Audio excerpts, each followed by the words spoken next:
ವಿರುದ್ಧ ರಣಕಹಳೆ ಮೊಳಗಿಸಿದ ಬಲೂಚ್ ರೆಬೆಲ್ಸ್. ನೀವು ನಮ್ಮ ಜೊತೆಗೆ ನಿಂತರೆ ಪಾಕಿಸ್ತಾನವನ್ನ ಫಿನಿಶ್ ಮಾಡ್ತೀವಿ. ಭಾರತಕ್ಕೆ ಬಲೂಚಿಸ್ತಾನಿಗಳಿಂದ ಬಂತು ಬಿಗ್ ಆಫರ್.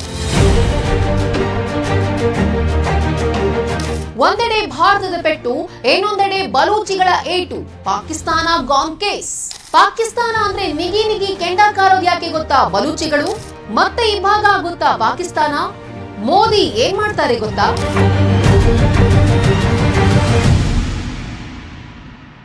ನಮಸ್ಕಾರ ವೀಕ್ಷಕರೇ.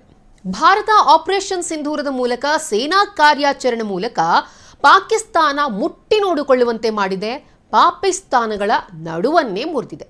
ಭಾರತದ ಸೇನೆ ಕೊಟ್ಟಂತ ಹೊಡೆತಾನೆ ಇನ್ನು ಪಾಕಿಸ್ತಾನ ತಡೆದುಕೊಳ್ಳಕ್ಕಾಗ್ತಾ ಇಲ್ಲ, ವಿಲವಿಲ ಅಂತ ಒದ್ದಾಡ್ತಾ ಇದೆ. ಈ ನಡುವೆ ಪಾಕಿಸ್ತಾನಕ್ಕೆ ಮತ್ತೊಂದು ಸಿಡಿಲಾಘಾತವನ್ನ ಕೊಟ್ಟಿದ್ದು ಅವರದ್ದೇ ದೇಶದ ಬಲೂಚ್ ರೆಬೆಲ್ಸ್.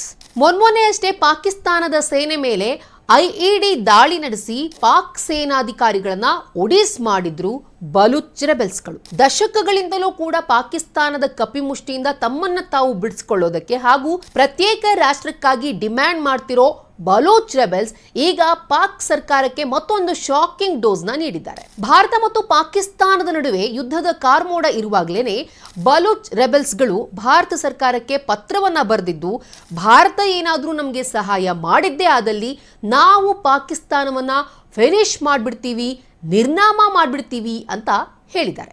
ಬಲೂಚ್ ರೆಬೆಲ್ಸ್ ಏನ್ ಬರೆದಿದ್ದಾರೆ ಪತ್ರದಲ್ಲಿ ಅಂತ ಅಂದ್ರೆ, ಭಾರತ ಪಾಕಿಸ್ತಾನದ ವಿರುದ್ಧ ನಿರ್ಣಾಯಕ ಕ್ರಮ ಕೈಗೊಂಡ್ರೆ ಪಾಕಿಸ್ತಾನದ ಮೇಲೆ ದಾಳಿ ಮಾಡೋದಾಗಿ ಹೇಳ್ಕೊಂಡಿದೆ. ಭಾರತದ ಪರವಾಗಿ ಮಿಲಿಟರಿ ಪಡೆ ನಿಲ್ಲೋದಾಗಿ, ಪಾಕಿಸ್ತಾನವನ್ನ ಭಯೋತ್ಪಾದಕ ರಾಷ್ಟ್ರ ಅಂತ ಗುರುತಿಸಬೇಕು ಅಂತ ಒತ್ತಾಯಿಸಿದೆ. ನಾವು ಯಾವುದೇ ದೇಶದ ಕೈಗೊಂಬೆಯಲ್ಲ. ಪಾಕಿಸ್ತಾನದ ISI ಭಯೋತ್ಪಾದಕ ಕೇಂದ್ರವಾಗಿ ಕಾರ್ಯನಿರ್ವಹಿಸ್ತಾ ಇದೆ. ಭಾರತ ಒಂದು ಹೆಜ್ಜೆ ಮುಂದಿಡಬೇಕು. ಭಾರತ ನಮಗೆ ಸಹಾಯ ಮಾಡಿದ್ರೆ ನಾವು ಕೂಡ ಎಲ್ಲಾ ರೀತಿಯಲ್ಲೂ ಭಾರತಕ್ಕೆ ಸಹಾಯ ಮಾಡ್ತೀವಿ ಅಂತ ಹೇಳ್ಕೊಂಡಿದೆ. ಬಲೂಚಿಸ್ತಾನ್ ಲಿಬರೇಷನ್ ಆರ್ಮಿ ಈ ಒಂದು ನೆಲದಲ್ಲಿ ಯಾವುದೇ ಬಾಹ್ಯ ಬೆಂಬಲವಿಲ್ಲದೆ ಪಾಕಿಸ್ತಾನದಂತಹ ನ್ಯೂಕ್ಲಿಯರ್ ಪವರ್ ಇರುವಂತಹ ದೇಶವನ್ನ ನಾವು ಎಲ್ಲಾ ರಂಗಗಳಲ್ಲೂ ಕೂಡ ಸೋಲಿಸಿದ್ದೇವೆ ಅಂತ ಹೇಳಿ ಘೋಷಿಸಿಕೊಂಡಿದೆ.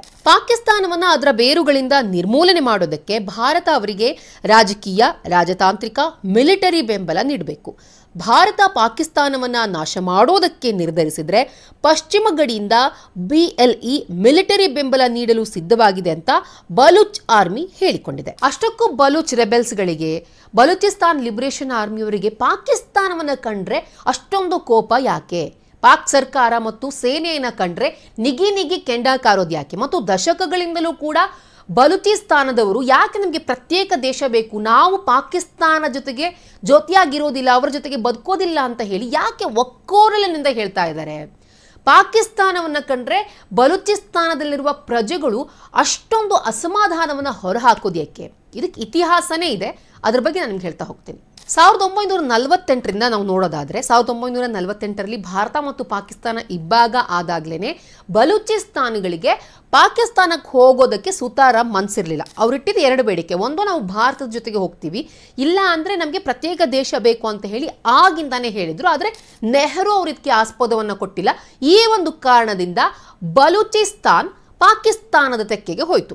ಅಂದಿನಿಂದ ಇಂದಿನವರೆಗೂ ಕೂಡ ಬಲೂಚಿಸ್ತಾನಿಗಳ ಮೇಲೆ ಪಾಕ್ ಸೇನೆ ಮತ್ತು ಪಾಕ್ ಸರ್ಕಾರ ದಬ್ಬಾಳಿಕೆಯನ್ನ, ಶೋಷಣೆಯನ್ನ ಮಾಡಿಕೊಳ್ತಾನೆ ಬಂದಿದೆ. ಒಂದು ಪಾಯಿಂಟ್ ನಾವಿಲ್ಲಿ ಗಮನಿಸಬೇಕು. ಯಾಕೆ ಬಲೂಚಿಸ್ತಾನದ ಮೇಲೆ ಪಾಕಿಸ್ತಾನಕ್ಕೆ ತುಂಬಾ ಕಣ್ಣು ಅಂತ ಹೇಳಿದ್ರೆ, ಬಲೂಚಿಸ್ತಾನದಲ್ಲಿ ಇಡೀ ಪಾಕಿಸ್ತಾನಕ್ಕೆ ಕಂಪೇರ್ ಮಾಡಿದ್ರೆ ಬಲೂಚಿಸ್ತಾನದಲ್ಲಿ ಅತಿ ಹೇರಳವಾದ ನೈಸರ್ಗಿಕ ಸಂಪನ್ಮೂಲಗಳಿವೆ. ಈ ನೈಸರ್ಗಿಕ ಸಂಪನ್ಮೂಲಗಳನ್ನ ಪಡೆಯೋದಕ್ಕೋಸ್ಕರ ಪಾಕಿಸ್ತಾನ ಸರ್ಕಾರ ಸೇನೆ ಹೀಗೆ ಮಾಡ್ತಾ ಇದೆ. ಇದರ ಫಲ ಆಗಲಿ, ಇದರ ಲಾಭ ಆಗಲಿ ಬಲೂಚಿಸ್ತಾನದ ಪ್ರಜೆಗಳಿಗೆ ಸಿಗ್ತಾ ಇಲ್ಲ. ಇದನ್ನ ಆದಷ್ಟು ಹೆಚ್ಚು ಪಾಕ್ನ ಕೇಂದ್ರ ಸರ್ಕಾರ ಎಕ್ಸ್ಟ್ರಾಕ್ಟ್ ಮಾಡಿಕೊಳ್ತಾ ಇದೆ.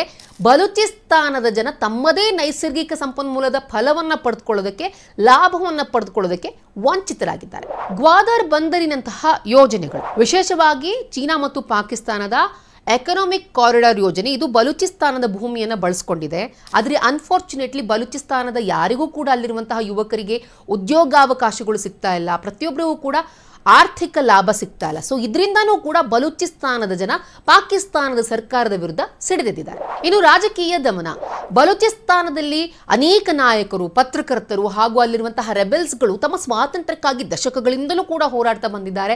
ಸ್ವಾತಂತ್ರ್ಯ ಕಹಳೆಯನ್ನು ಮೊಳಗಿಸ್ತಾನೆ ಬಂದಿದ್ದಾರೆ. ಆದರೆ ಪಾಕಿಸ್ತಾನ ಸೇನೆ ಮತ್ತು ಸರ್ಕಾರ ಇವರನ್ನ ಹತ್ತಿಕ್ತಾ ಬಂದಿದೆ. ಹಾಗೇನೆ ಎಷ್ಟೋ ಜನರನ್ನ ಹತ್ಯೆ ಕೂಡ ಮಾಡಿದೆ. 1973ರಲ್ಲಿ ಬಲೂಚಿಸ್ತಾನದಲ್ಲಿ ರಾಷ್ಟ್ರೀಯವಾದಿ ದಂಗೆ ನಡೆದಾಗ ಪಾಕಿಸ್ತಾನ ಸರ್ಕಾರ ಸೇನೆಯ ಮೂಲಕ ಈ ಒಂದು ಹೋರಾಟವನ್ನ ಸಂಪೂರ್ಣವಾಗಿ ಹತ್ತಿಕ್ತು. ಬಲೂಚಿಸ್ತಾನ ಇರಾನ್, ಅಫ್ಘಾನಿಸ್ತಾನ ಹಾಗೂ ಅರೇಬಿಯನ್ ಸಮುದ್ರದೊಂದಿಗೆ ಗಡಿಯನ್ನ ಹಂಚಿಕೊಂಡಿದೆ. ಈ ನಿಟ್ಟಿನಲ್ಲಿ ಇದು ಪಾಕಿಸ್ತಾನಕ್ಕೆ ತುಂಬಾ ಮಹತ್ವದ್ದಾಗಿದೆ. ಒಂದು ವೇಳೆ ಈ ಭೂಪ್ರದೇಶವನ್ನ ಕಳೆದುಕೊಂಡ್ಬಿಟ್ರೆ ಅವರ ಭೌಗೋಳಿಕ ಮತ್ತು ರಾಜಕೀಯ ಪ್ರಭಾವ ಮತ್ತಷ್ಟು ಕುಸಿಯಬಹುದು ಅನ್ನೋ ಆತಂಕ ಪಾಕ್ ಸರ್ಕಾರಕ್ಕಿದೆ. ನಾನು ಆಗ್ಲೇ ಹೇಳಿದೆ, ಪಾಕಿಸ್ತಾನದಲ್ಲಿ ಬೇರೆ ಎಲ್ಲಾ ರಾಜ್ಯಗಳಿಗೂ ಕಂಪೇರ್ ಮಾಡಿದ್ರೆ ಬಲೂಚಿಸ್ತಾನದಲ್ಲಿ ಅತಿ ಹೇರಳವಾದ ನೈಸರ್ಗಿಕ ಸಂಪನ್ಮೂಲ ಇದೆ. ಇದು ಭೌಗೋಳಿಕವಾಗಿ ತುಂಬಾ ವಿಸ್ತೀರ್ಣವನ್ನ ಹೊಂದಿದೆ, ಆದ್ರೆ ಪಾಪ್ಯುಲೇಷನ್ ವೈಸ್ ತುಂಬಾ ಕಡಿಮೆ ಇದೆ. ಈ ನಿಟ್ಟಿನಲ್ಲಿ ನೋಡೋದಾದ್ರೆ ಈ ಒಂದು ನೈಸರ್ಗಿಕ ಸಂಪತ್ತು ಇದೆಯಲ್ಲ, ಅದರ ಸಂಪೂರ್ಣ ಲಾಭ ಅಲ್ಲಿನ ಜನರಿಗೆ ದೊರಕಬೇಕಾಗಿತ್ತು. ಆದ್ರೆ ಪಾಕಿಸ್ತಾನದ ಸರ್ಕಾರದ ದುರಾಸೆಯಿಂದ ಈ ನೈಸರ್ಗಿಕ ಸಂಪನ್ಮೂಲವೂ ಕೂಡ ಅವರಿಗೆ ಸಿಗ್ತಾ ಇಲ್ಲ. ಹಾಗೇನೆ ಅಲ್ಲಿ ಯಾವುದೇ ರೀತಿ ಶೈಕ್ಷಣಿಕ ಅಭಿವೃದ್ಧಿ ಆಗ್ಲಿ, ಆರೋಗ್ಯದ ಮೂಲ ಸೌಕರ್ಯವನ್ನು ಒದಗಿಸೋದಾಗ್ಲಿ ಇದ್ಯಾವುದೂ ಕೂಡ ಇಲ್ಲ. ಹಾಗೆ ಪಾಕ್ ಸರ್ಕಾರ ಬಲೂಚಿಸ್ತಾನ ಕಂಪ್ಲೀಟ್ಲಿ ನೆಗ್ಲೆಕ್ಟ್ ಮಾಡಿದೆ. ಅಲ್ಲಿಂದ ಎಲ್ಲಾ ರೀತಿಯ ತನ್ಗೇನೇನ್ ಬೇಕು ಎಲ್ಲಾ ಒಂದು ಲಾಭವನ್ನು ಪಡೆದುಕೊಳ್ಳುತ್ತೆ, ಆದ್ರೆ ಅದರ ಅಭಿವೃದ್ಧಿಗೆ ಹೆಚ್ಚು ಹಣವನ್ನ ವಿನಿಯೋಗ ಮಾಡ್ತಾ ಇಲ್ಲ. 2000ನೇ ದಶಕದಿಂದ ಬಲೂಚ್ ಲಿಬರೇಷನ್ ಆರ್ಮಿ ಹಾಗೂ ಇತರ ಗುಂಪುಗಳು ಪಾಕಿಸ್ತಾನ ಮತ್ತು ಸಿಪಿಇಸಿ ಯೋಜನೆಗಳ ವಿರುದ್ಧ ನಿರಂತರವಾಗಿ ಹೋರಾಟವನ್ನ ಮಾಡಿಕೊಂಡೇ ಬಂದಿದೆ. ಕಳೆದ ಹಲವು ವರ್ಷಗಳಿಂದ ಇದು ಸಶಸ್ತ್ರ ರೂಪದ ಹೋರಾಟವಾಗಿ ಬದಲಾಗಿದೆ. 1971ರಲ್ಲಿ ಇಂದಿರಾ ಗಾಂಧಿ ಪಾಕಿಸ್ತಾನವನ್ನ ಇಬ್ಬಾಗವಾಗಿ ಮಾಡಿದ್ರು. ಈಗ ಪ್ರಧಾನಿ ಮುಂದೆ ಕೂಡ ಅದೇ ಅವಕಾಶ ಇದೆ. ಬಲೂಚಿಸ್ತಾನದವರನ್ನೇ ಪ್ರಧಾನಿ ಮೋದಿ ಅವರಿಗೆ ಪತ್ರವನ್ನ ಬರೆದಿದ್ದಾರೆ. ನೀವೇನಾದ್ರೂ ನಮಗೆ ಬೆಂಬಲವನ್ನ ಕೊಟ್ಟರೆ ನಾವು ಪಾಕಿಸ್ತಾನವನ್ನ ನಿರ್ನಾಮ ಮಾಡ್ತೀವಿ ಅಂತ ಹೇಳಿ. ಸೊ ಈ ರೀತಿ ಒಂದು ಡಿಸಿಷನ್ ತೆಗೆದುಕೊಳ್ಬೇಕಾದ್ರೆ ತುಂಬಾ ದಿನಗಳು ಬೇಕಾಗುತ್ತೆ. ಕಾದ್ ನೋಡೋಣ ಮುಂದಿನ ದಿನಗಳಲ್ಲಿ ಏನಾಗುತ್ತೆ ಅಂತ. ಈ ವಿಡಿಯೋ ಇಷ್ಟ ಆದಲ್ಲಿ ಲೈಕ್ ಮಾಡಿ, ಶೇರ್ ಮಾಡಿ, ಕಮೆಂಟ್ ಮಾಡಿ. ಹಾಗೆ ನೀವಿನ್ನೂ ನಮ್ಮ ಹೊಸದಿಗಂತ ಡಿಜಿಟಲ್ ಚಾನಲ್ನ ಸಬ್ಸ್ಕ್ರೈಬ್ ಮಾಡಿಲ್ಲ ಅಂದ್ರೆ ಈ ಕೂಡಲೇ ಸಬ್ಸ್ಕ್ರೈಬ್ ಮಾಡಿ.